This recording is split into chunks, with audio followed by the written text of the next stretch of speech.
What is the creepiest or most unexplained thing that's happened to you that you still think about to this day? My Aunt Patricia has always been the independent type. At 73, she still lives alone in that old farmhouse about 20 miles outside town, surrounded by nothing but cornfields and a few scattered oak trees. The house has been in our family since the 1940s, and she's stubborn as hell about maintaining it herself, even when she probably shouldn't. That's how I ended up with a call on a Saturday morning in October. "Danny, I need you to come stack some firewood in my basement before winter hits," she said. "I've got 3 cords sitting out back and my arthritis isn't what it used to be." I drove out there around noon. Patricia met me at the front door with her usual no-nonsense attitude. She was wearing her gardening clothes and had dirt under her fingernails from working in what was left of her vegetable garden. "The basement door's already open for you," she said, grabbing her purse and car keys. "I've got to run into town for groceries. Should take me about 2 hours. Just stack everything along the far wall like usual." The basement entrance was around the side of the house, with wooden steps leading down to a heavy wooden door. Patricia had installed a deadbolt on it years ago after some kids from town had broken into her neighbor's shed. The door was propped wide open when I got there, just like she'd promised. I backed my truck up close to the steps and started hauling. Each armload was about as much as I could carry, 6 or 7 split logs stacked up to my chin. The routine was simple: grab a load from the truck bed, carefully navigate the wooden steps, duck through the doorway, walk to the far wall,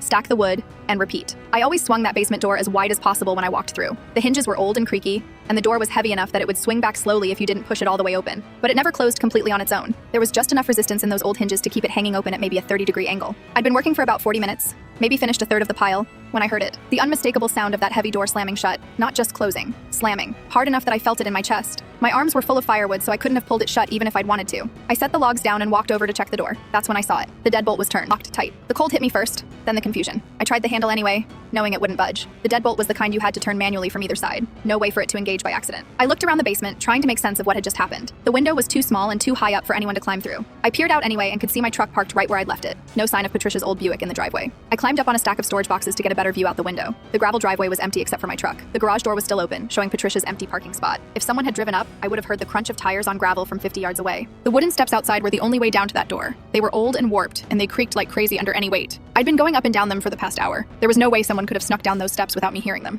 I spent the next 20 minutes trying everything I could think of. I slammed the door from the inside, hoping the deadbolt might somehow disengage. I tried wedging a piece of firewood against the frame and yanking the door shut to see if the bolt would turn on impact. Nothing worked. That deadbolt stayed stubbornly locked. The rational part of my brain kept cycling through possibilities. Maybe Patricia had come home early and locked the door as some kind of joke, but her car wasn't there, and she wasn't the pranking type anyway. Maybe a neighbor had wandered over, but the nearest house was half a mile away, and I would have seen anyone approaching across those flat fields. I was trapped down there for another hour and 20 minutes, until I heard Patricia's car pull up. She found me sitting on a stack of firewood, staring at that deadbolt. "How the hell did you lock yourself in?" she asked when she opened the door. "I didn't," I told her. The door slammed shut, and the deadbolt turned by itself. Patricia gave me that look she used to give me when I was 8 and told her I hadn't eaten the cookies that were clearly missing from her jar, but she didn't press it. We finished stacking the firewood together, and I haven't been back to that basement since. I've thought about it probably once a week for the past 2 years. I've lived in old houses my whole life, worked construction, dealt with warped doors and sticky locks and all kinds of quirky hardware. I've never seen a deadbolt lock itself, not once.